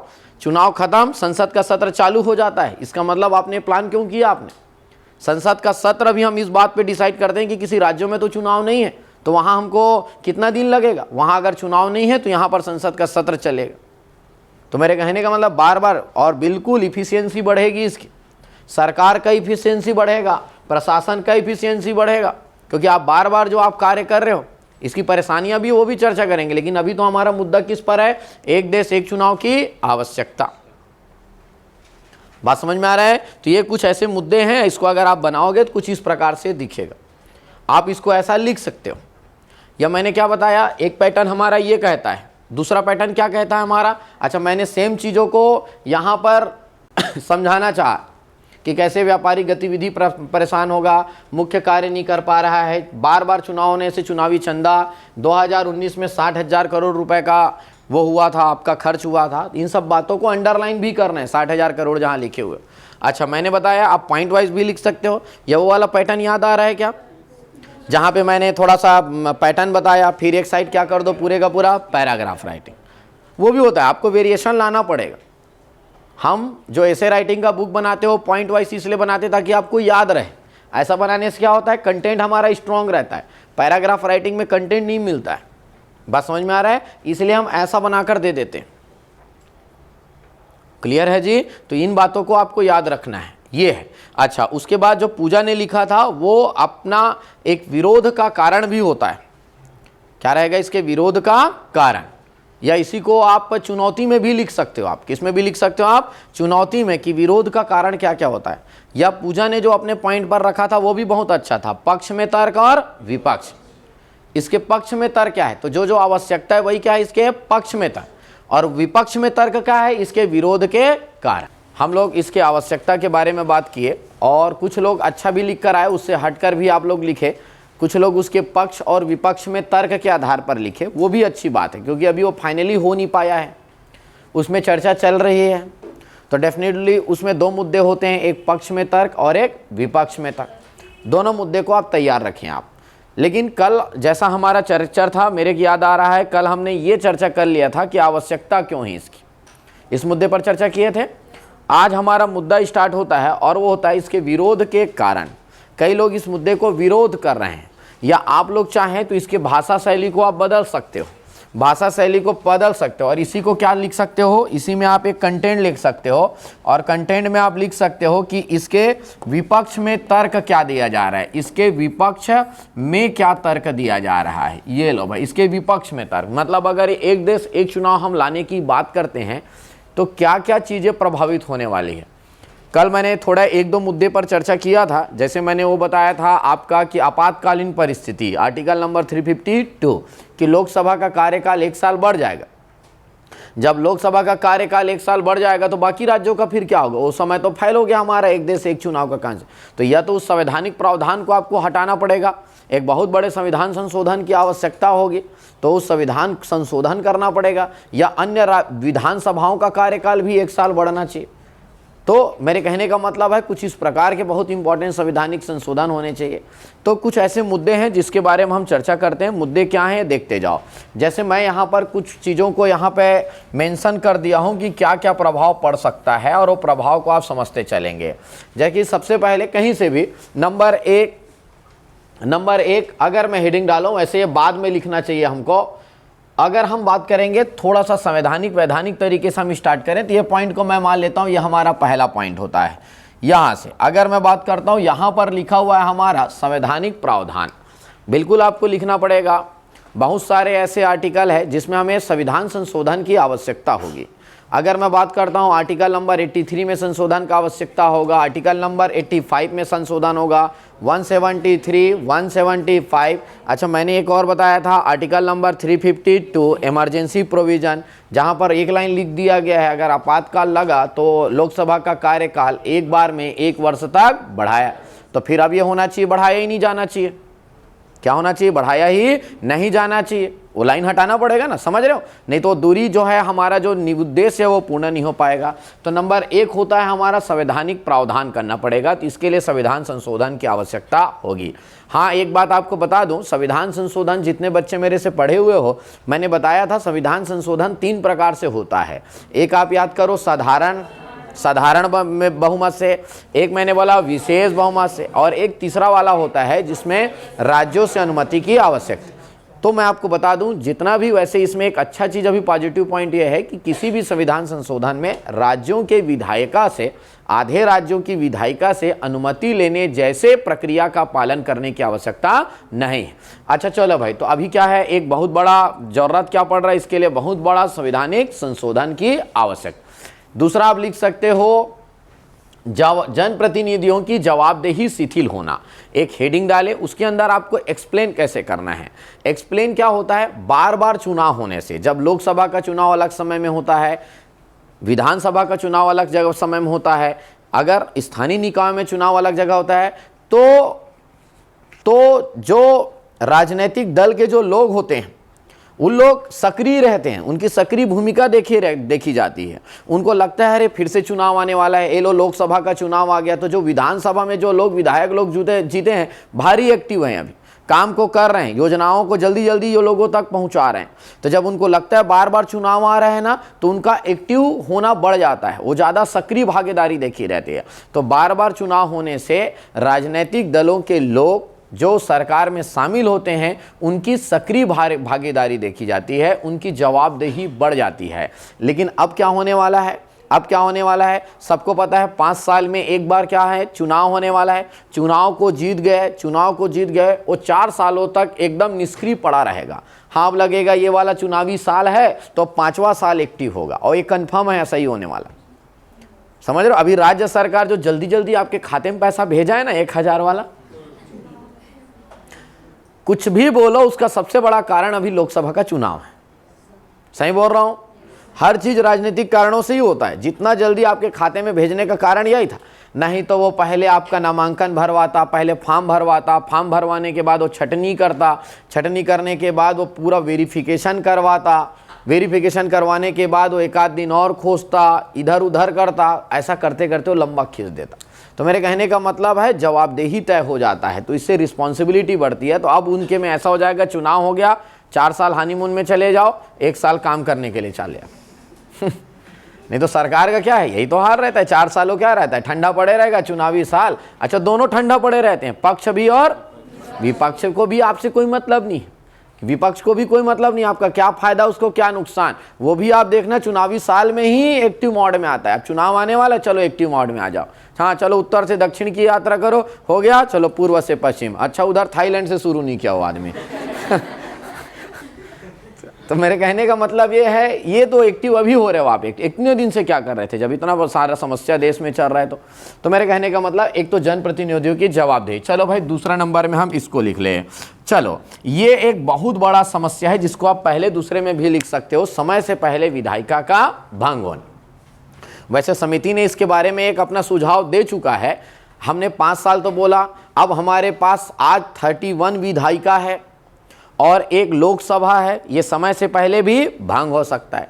तो समय से पहले भंग होने पर फिर से पुनर्चुनाव होना है, और हर जगह लिखा रहता है अगर 6 महीने से अधिक समय बचा हुआ है मतलब फिर से चुनाव कराना आवश्यक। अब पता चला 1 साल बचा हुआ है, 1 साल बचने में आप चुनाव कराए पूरे का पूरा चुनावी प्रक्रिया में एक बार और खर्च हुआ और उसको बोले तुम 1 साल के लिए बस सरकार बनाओगे, 1 साल बाद तुम अपने आप भंग हो जाओगे और फिर से एक साथ वाला चुनाव होगा।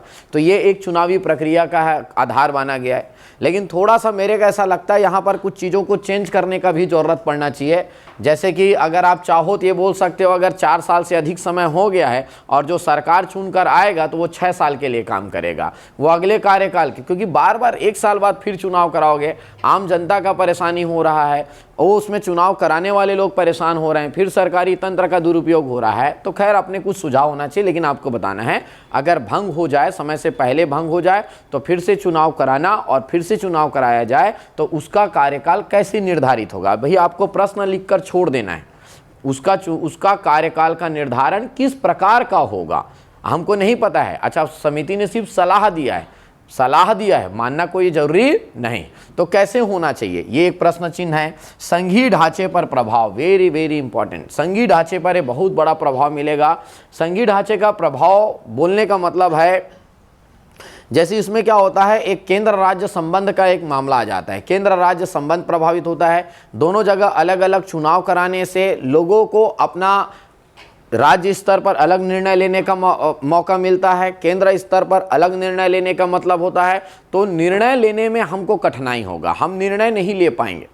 लोग बिल्कुल उस समय सीधे का सीधा वो एक दल को सोचेगा, उस समय वो 2 दल को एक साथ नहीं सोच पाएगा कि मैं केंद्र में इसको चुन लेता हूँ, राज्य को इसमें चुन लेता हूँ, नहीं सोच पाएगा।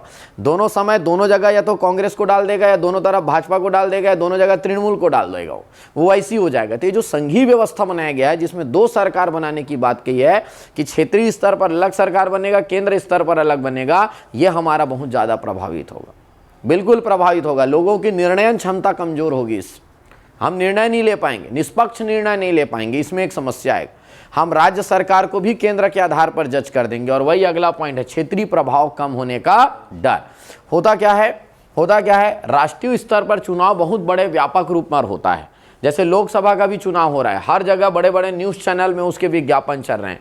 तो मेरे कहने का मतलब है जब इतना बड़ा संघीय व्यवस्था है, ये बात बहुत सही बात है कि अगर यहाँ पर अगर हम स्टेट गवर्नमेंट का अगर सरकार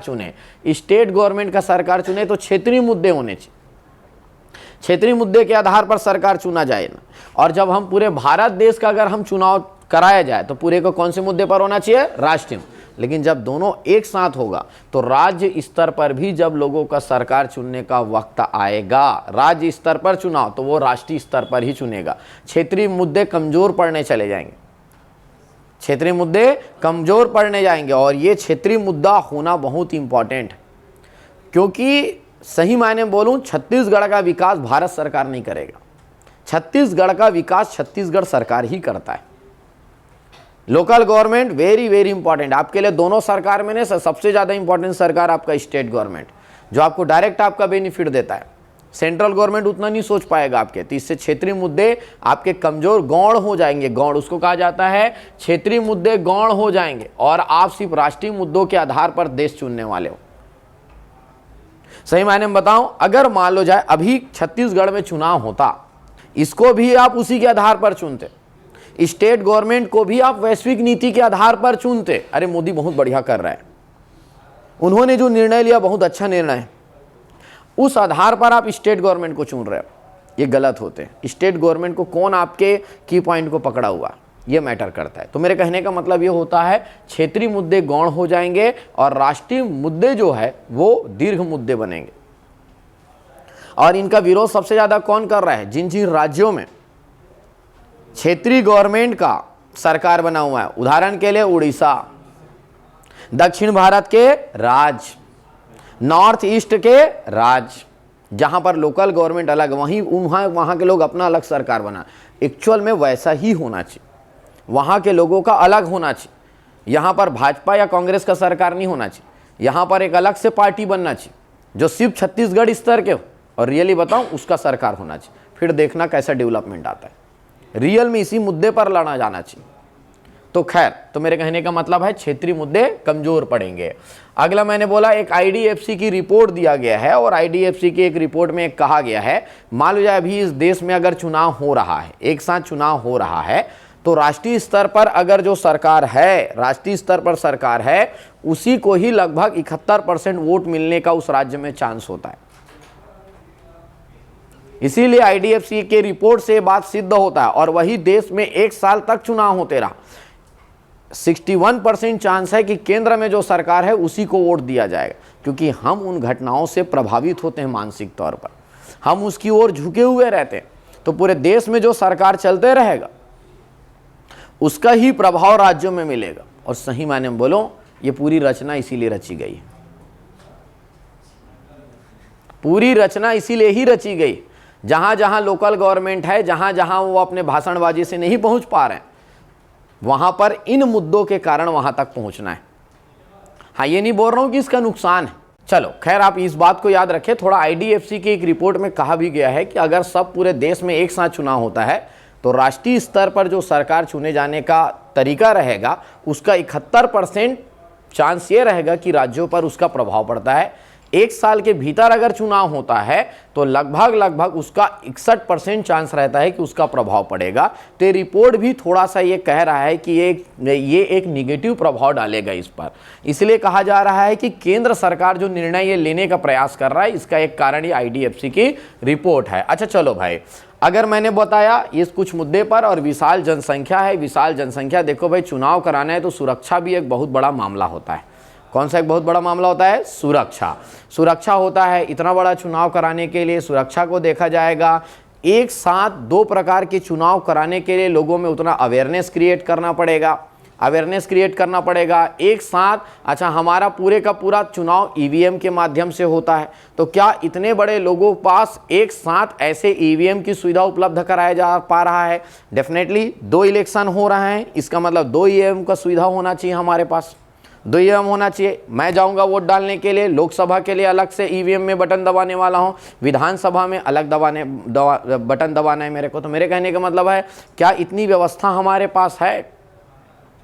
क्या इतनी बड़े सुरक्षा हम दिलवा सकते हैं? जहां पर सिर्फ छत्तीसगढ़ में चुनाव कराना रहता है विधानसभा का, तो 2 चरणों में चुनाव होता है, और सिर्फ एक चुनाव की बात कर रहा हूं, सिर्फ विधानसभा की चुनाव की बात कर रहा हूं। तो यहां पर इस विशाल जनसंख्या और विविधता वाले राष्ट्र में इस उद्देश्य को पूरा कर पाना, तो ये भी एक बहुत बड़ी चुनौती होगी। तो मेरे कहने का मतलब है, कुछ बातों को आप याद रखना है। हेडिंग डालेंगे, ओवरऑल मार्क्स आपको हेडिंग से मिलने हैं। अगर आप पॉइंट ढूंढ पाए, अच्छा हेडिंग नहीं डाल पाए, पैराग्राफ राइटिंग कर रहे हो, तो अंदर में जहां जहां आपने संवैधानिक प्रावधान में संशोधन की आवश्यकता होगी तो हेडिंग जरूर अंडरलाइन करो, क्योंकि चेक करने वाले को आप कभी मत समझना कि आपको कॉपी को पढ़ने में समय देगा।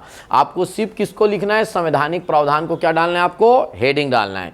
अच्छा, तो ये सब याद रखना है। संविधान संशोधन की आवश्यकता होगी, विशाल जनसंख्या है, सुरक्षा एक बहुत बड़ा मुद्दा रहेगा, हमको प्रशासनिक तंत्र चाहिए रहेगा। अगला, हम जनप्रतिनिधियों की जवाबदेही शिथिल हो जाएगी। इसमें आप समझ में आना है कि बीच बीच में चुनाव होने से उसमें वो उत्तरदायी बने रहते हैं, जवाबदेही बना रहता है, वह जनता के प्रति सक्रिय भागीदारी रहता है। लेकिन एक बार चुनाव होने से लगभग 4 वर्षों तक उनका निष्क्रिय व्यवहार देखा जा सकता है। आईडीएफसी की रिपोर्ट में कहा गया है कि जब भी राष्ट्रीय स्तर पर चुनाव होते हैं तो उनका लगभग 71% प्रभाव राज्यों पर देखने को मिलता है। 1 साल के भीतर भी अगर चुनाव होता है तो 61% चांस रहता है कि केंद्र सरकार का प्रभाव राज्यों में देखने को मिलेगा। समय से पहले विधायिका अगर भंग हो जाए तो नया विधायिका जो फिर से गठित होगा उनका कार्यकाल किस प्रकार होना चाहिए, ये एक चुनौती बनी हुई है। संघीय ढांचे पर प्रभाव पड़ेगा, क्योंकि क्षेत्र अलग आधार पर बनाए गए हैं, राज्य अलग आधार है और देश बनाने का आधार अलग। दोनों एक साथ अगर चुनाव की बात कही गए तो संघीय ढांचे, केंद्र राज्य संबंध इससे प्रभावित होगा। क्षेत्रीय प्रभाव कम होने का डर रहेगा।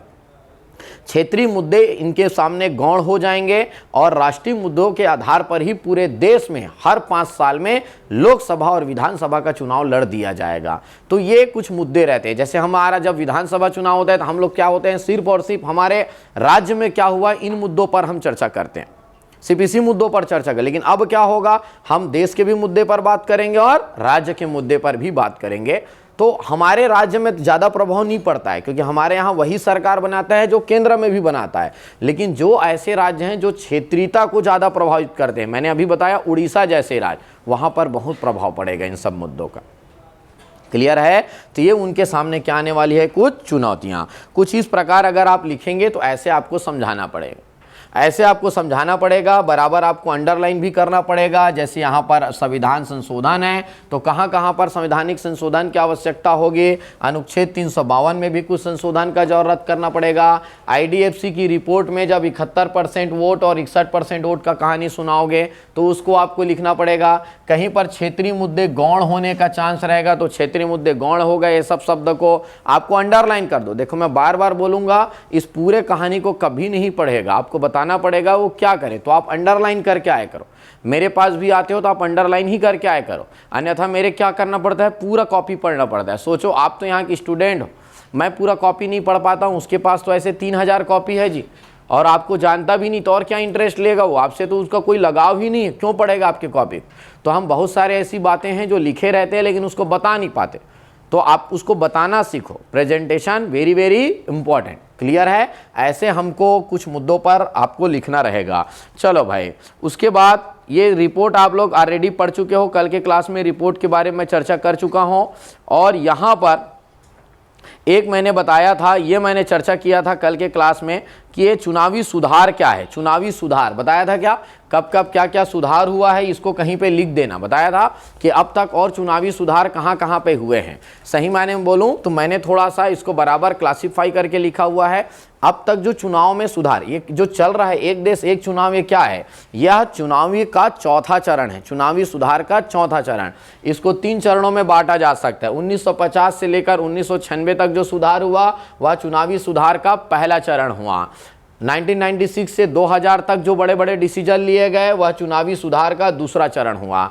उसके बाद 2000 से लेकर अब तक जो हुआ वह चुनावी सुधार का तीसरा चरण है। अभी जो होने वाला है यह चौथा सबसे बड़ा चरण है, सबसे बड़ा बदलाव देखा जाएगा। चलो भाई, मतदान की आयु कितना कर दिया गया है, कितना किया गया था, 21 से, इसी बीच में हुआ था, इसी बीच की घटना है। कल पढ़े थे क्या, ईवीएम का पहचान पत्र और ईवीएम का क्या गया था, प्रचलन। चुनाव लड़ने पर क्या बनाया गया था, 2 से अधिक निर्वाचन पे चुनाव नहीं लड़ा जा सकता है। मतलब एक व्यक्ति 2 जगहों पर चुनाव लड़ सकता है। एक अगर उम्मीदवार है, कितने जगहों पर, 2। उम्मीदवार की मृत्यु होने पर चुनाव निरस्त नहीं होगा। अब नहीं होता, पहले ऐसी होता था, नामांकन आप भर दिए, किसी व्यक्ति की मृत्यु हो गई तो वो चुनाव निरस्त हो जाता था। तो बोलने का मतलब ये पहले चरण में ये सब डिसीजन लिए गए। अगला मैं बात करता हूं द्वितीय चरण में। आपने सुना होगा जो 25-20 प्रस्तावक थे उसके जगह में कितने प्रस्तावक लाए गए, ये निर्वाचन आयोग कह रहा है पोस्टल बैलेट की शुरुआत हो गई। पोस्टल बैलेट मतलब आप जैसे बहुत लोग सशस्त्र बल वाले हैं, नहीं आ सकते, उन लोग लद्दाख में, कारगिल क्षेत्र में सीमाओं पर है, लेकिन वो छत्तीसगढ़ के रहने वाले हैं, वोट डालने का है, तो भाई पोस्टल से भी क्या डाल सकते हैं, वो वोट डाल सकते हो। बात अलग है, उनकी गिनती बाद में की जाती है। पोस्टल बैलेट से चुनाव का शुरुआत हुआ। या मैं खुद सरकारी व्यक्ति हूँ, मेरे खुद किसी दूसरे जगह में चुनाव कराने जाना है, लेकिन भाई मेरे को भी तो वोट देने का अधिकार है ना। अच्छा, डेफिनेटली उस दिन मैं वोट देने तो नहीं जा सकता, जितने भी सरकारी अधिकारी उन लोग तो कहीं और पर वोटिंग का काम करवाने के लिए गए हैं, तो लोग पोस्टल बैलेट के माध्यम से अपने विचार को रखते हैं, अपना वोट देते हैं। क्लियर है। और जब इन लोग का कब ओपन होता है, मान लो जाए उस निर्वाचन क्षेत्र में 100 बैलेट आया है, कितने आए हैं, 100 पोस्टल आया है, और 100 पोस्टल आया है और पता चला 2 व्यक्तियों के बीच में जीत का अंतर 80 है। जीत का अंतर क्या है, 80 है। इनको खोला जाता है। अब पता चला जीत का अंतर 5000 है, तो 100 को खोल के कर भी क्या लोगे। जब मैं बोल रहा हूं समझ में आ रहा है आपको, तो जरूरत पड़ने पर उसका प्रयोग किया जाता है, अन्यथा उसका प्रयोग नहीं किया जाता। तो एक व्यवस्था लाया गया है, उसी को ऑनलाइन कर दो ऐसा बोला जा रहा है, लेकिन अभी ऑनलाइन में जानते हो बहुत सारे हैकिंग वगैरह है, पता चला उसमें हैकिंग का सुविधा आ गया, तो कुछ इस प्रकार है।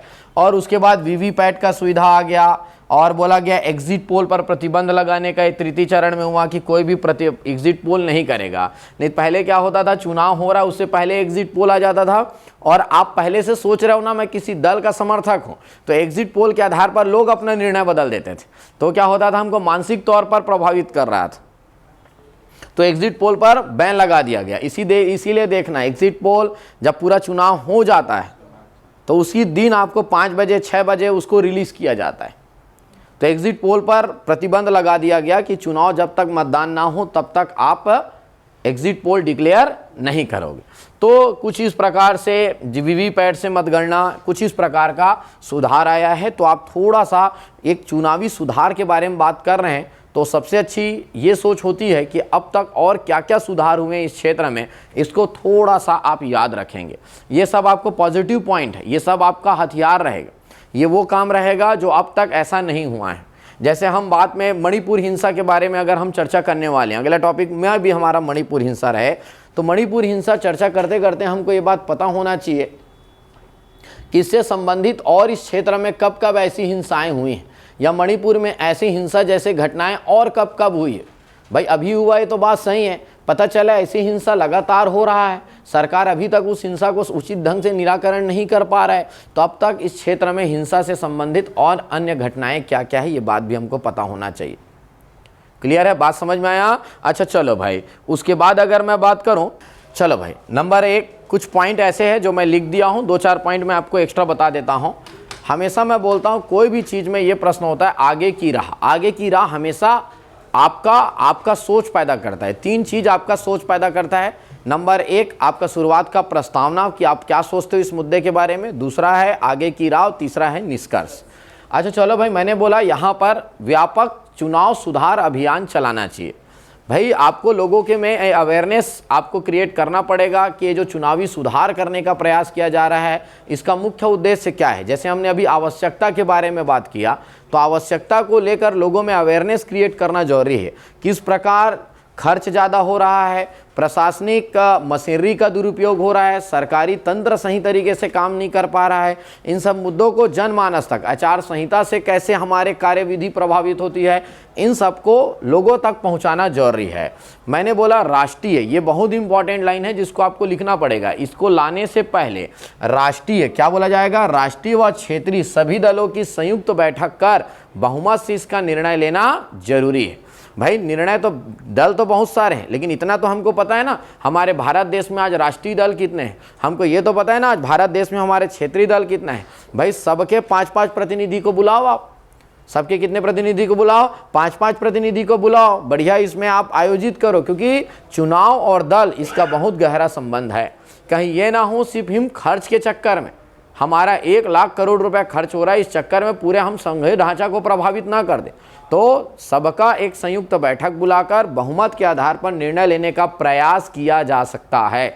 और मैं बोलूं कि लिया जाए भी ना बोलना चाहिए, है ना, हमको किया जा सकता है। हम ये बॉस बोल रहे हैं, हमको ऐसा लग रहा है इसलिए हम बोल रहे हैं किया जा इसको, और निर्णय लिया जाए मतलब थोड़ा सा हम अपना सीधा का सीधा डिसीजन दे दिया, निर्णय लिया जा सकता है, ऐसा आप एक सुधार ले सकते हो। निर्णय लिया जा सकता है, वेरी वेरी इंपॉर्टेंट। लोगों में राजनीतिक जागरूकता पैदा किया जाए। मैंने बोला जनप्रतिनिधि कानून में सुधार किया जा सकता है, जनप्रतिनिधि कानून में सुधार किया जा सकता है। इस व्यवस्था को लागू करने से पहले संवैधानिक, वैधानिक, कानूनी और न्यायिक प्रक्रिया का पूर्णतः पालन किया जाए। लागू करने से पहले जितना भी है, अगर संवैधानिक संशोधन करना है तो संविधान में बराबर संशोधन कर लो। उसके बाद और अन्य जो कानून बने हुए हैं, जैसे दल बदल कानून बना हुआ है, दल बदल कानून में कोई संशोधन करना है उसमें संशोधन कर लो। फिर न्यायिक व्यवस्था से अगर उसका जुडिशियल रिव्यू कराना है, जुडिशियल रिव्यू करवा लो, उसके बाद ही आप लागू करो। पता चला आपने लागू करवा दिया, उसके बाद उसमें किसी आर्टिकल को लेकर, किसी संशोधन की प्रक्रिया को लेकर, अब पता चला बाद में सरकार पूरा का पूरा रचना रच डाले, सबका डाले, आखिरी में बोला यह तो इसका आधारभूत ढांचा है। अलग क्षेत्रीय हो सकता है ना भाई, न्यायालय ऐसा निर्णय दे दे कि क्षेत्रीय चुनाव अलग से संपन्न होना यह इसका आधारभूत ढांचा है, जाओ हो गया, आधार हो गया इसका। इसीलिए मैंने बोला न्यायिक प्रक्रिया का पूरा पालन कर लो, संवैधानिक प्रक्रिया का पालन कर लो। अच्छा, जो उन्होंने वर्मा जी ने एक पॉइंट बोला, ऐसे कोई अन्य व्यवस्था देख भाई भारत बस ऐसी है, द्विस्तरीय सरकार, त्रिस्तरीय सरकार वाला भारत अकेला देश नहीं है। हमारे जैसे कनाडा में भी यही व्यवस्था है, ऑस्ट्रेलिया में भी यही व्यवस्था है। अगर ऐसे कई देशों में अगर इस प्रकार के लोकतांत्रिक व्यवस्था में द्विस्तरीय त्रिस्तरीय सरकार है और एक देश एक चुनाव के कॉन्सेप्ट पर के आधार पर वहां पर चुनाव संपन्न कराए जा रहे हैं, तो उनके पक्ष और विपक्ष का अध्ययन कर उसको भारत में लागू हो सकने या नहीं हो सकने की संभावनाओं पर चर्चा किया जाना चाहिए। कोई जरूरी नहीं वहां लागू है तो हमारे यहां भी लागू होगा। बाकी जगह एक टाइप के लोग हैं, ये विविधता वाला राष्ट्र है। उड़ीसा के लोगों की अलग मांगे हैं, केरल के लोगों की अलग मांगे हैं, छत्तीसगढ़ के लोग की अलग मांगे हैं, उत्तर प्रदेश की अलग मांगे हैं, तो उस आधारों पर लागू किया जाना चाहिए। तो अन्य ऐसे देश जहां जहां पर इन सब की संभावनाएं हैं, जो चर्चा हो रही है, जो व्यवस्था लागू है, उसका अध्ययन कर उनकी संभावनाओं पर चर्चा किया जाना चाहिए कि वैसा क्या संभावना हमारे यहाँ है ऐसे बारे में, और जनमत संग्रह कराना चाहिए। लोगों की इस पक्ष में राय लेना चाहिए, जनमत संग्रह कराना चाहिए। मेरे ख्याल से 5-6 पॉइंट हो गया होगा, और अगर 5-6 पॉइंट हो गया मोर देन सफिशिएंट है। आगे की राह हमेशा देखो क्या होता है, ये वो पॉइंट है जो आपने कहा, किसी समिति ने ऐसा नहीं कहागा, सरकार ऐसा नहीं कहेगा, ये बात सिर्फ आप कहोगे, और वो इन सब बातों को जानना चाहता है। ऐसे आप मुद्दे ढूंढ पाते हो कि नहीं ढूंढ पाते हो, और ओवरऑल मेंस राइटिंग का मुद्दा ही यही होता है कि आपने कोई पॉइंट ढूंढा है या नहीं। बात समझ में आया? अब इस पूरी कहानी को रचने के बाद आखिरी में आपको 4-5 लाइन ही बचा कर रखना है, और 5-6 लाइन में हमको क्या लिखना है, निष्कर्ष। निष्कर्ष में भी कुछ पॉइंट को बचा कर रखना है। ऐसा नहीं है कि प्रस्तावना लिखते समय हमको अपनी भूमिका बांधते समय पूरे महंगे महंगे शब्दों को हम वहाँ पर लिख सकते हैं। तो हमको कुछ मुद्दे को वहाँ से बचा कर लाना चाहिए, और मुद्दे को कुछ बचाकर यहाँ पर हमको लिखना चाहिए।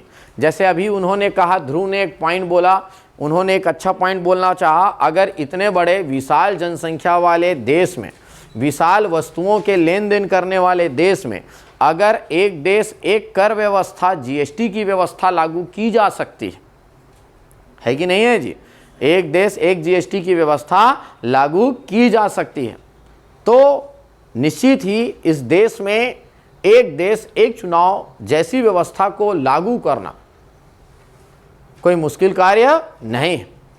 तो ऐसा आपको जोड़ना पड़ेगा, कोई ना कोई की पॉइंट को पकड़े रहना पड़ेगा। अगर आप ऊपर में त्रिस्तरीय शब्द को नहीं लिखे हुए हो, अगर वहाँ पर अगर आप संघीय व्यवस्था जैसे शब्द नहीं लिखे हो, वो लोकतांत्रिक व्यवस्था जैसे शब्द को ऊपर नहीं लिखे हो, तो उनमें से कोई मुद्दे को बचा कर रखो और आखिरी में इन मुद्दों को निष्कर्ष में लिखने का प्रयास करो। तो आप एक जीएसटी जैसा व्यवस्था लागू है, तो बिल्कुल अगर निश्चित ही एक देश एक चुनाव की आवश्यकताओं को समझा जाए, अगर इनकी चुनौतियों को, आ रही चुनौतियों का उचित समाधान निकाला जाए, आ रही चुनौतियों का उचित समाधान निकाला जाए, और उसके बाद सही संवैधानिक कानूनी तरीके का पालन कर इसको लागू किया जा सकता है, तो एक देश एक चुनाव निश्चित ही देश में राजनीतिक और आर्थिक सभी पक्षों पर एक सकारात्मक प्रभाव डालेगा। ऐसा करके थोड़ा सा हम क्या डाल देंगे, निष्कर्ष। हम पूरा बता दिए, अभी क्या हुआ नहीं है तो हम बता देंगे, इनकी आवश्यकताओं को समझे, चुनौतियों का समाधान निकाले, संवैधानिक तरीके को अपनाया जाए, तो निश्चित ही ये हमारे, अब देखो रोकने के ही कारण है ताकि ज़्यादा ना हो, तो सामाजिक, राजनीतिक और आर्थिक 2 शब्द आप यूज़ कर सकते हो रूप में, यह देश में क्या डालेगा, एक सकारात्मक प्रभाव डाले। क्लियर है? एकता का भाव आएगा, यूनिटी आएगा, इसके माध्यम से आप ये बात भी होना चाहिए। तो ऐसे कुछ चीज़ों को लेकर एक क्या लिखना पड़ेगा आपको, निष्कर्ष। निष्कर्ष में बहुत ज़्यादा फैलने की ज़रूरत नहीं है, 3 line 4 line more than sufficient होता है निष्कर्ष। बहुत अच्छा, जितना ज़्यादा फैलोगे उतना ज़्यादा आप कमज़ोर पड़ोगे, भी बता देता हूँ। जितना ज़्यादा फैलोगे उतना ज़्यादा कमज़ोर होगे। 3 लाइन से चौथा जाओगे, ज़बरदस्ती फिर कुछ भी बनाने लगोगे तो टाइम भी वेस्ट होगा और आपका ऐसे कमज़ोर पड़ेगा। एक तो वो आखिरी है, उसी पढ़ने के बाद वो लिखने वाला है नंबर को, सही बोल रहा हूँ, उसी को पढ़ने के बाद लिखने वाला है। जिसको पढ़कर लिखने वाला है तो समझो उस समय हमको बहुत स्ट्रांग रहना पड़ेगा। क्लियर है? तो ये कुछ इस प्रकार से एक देश एक चुनाव अभी हुआ नहीं है, इसलिए और ज़्यादा इंपॉर्टेंट है। क्लियर है भाई? आप लोगों के लिए अगले साल ऐसे वही है, जटिल व्यवस्था वाले देश में एक देश जीएसटी लागू हो सकता है। राजनीतिक संस्थान, राजनीतिज्ञ या अन्य राजनीतिक संस्थान की सलाह लेकर इसे अमली जामा पहनाया जा सकता है। या मैंने जो लाइन बोला उसको आप और लिख सकते हो, जो मैंने लाइन बताया ना अभी थोड़ी देर पहले, उन सब बातों को थोड़ा सा लिख दो। आवश्यकताओं को समझा जाए, चुनौतियों का समाधान ढूंढा जाए, संवैधानिक प्रावधान किया जाए, संवैधानिक प्रक्रिया का पालन किया जाए।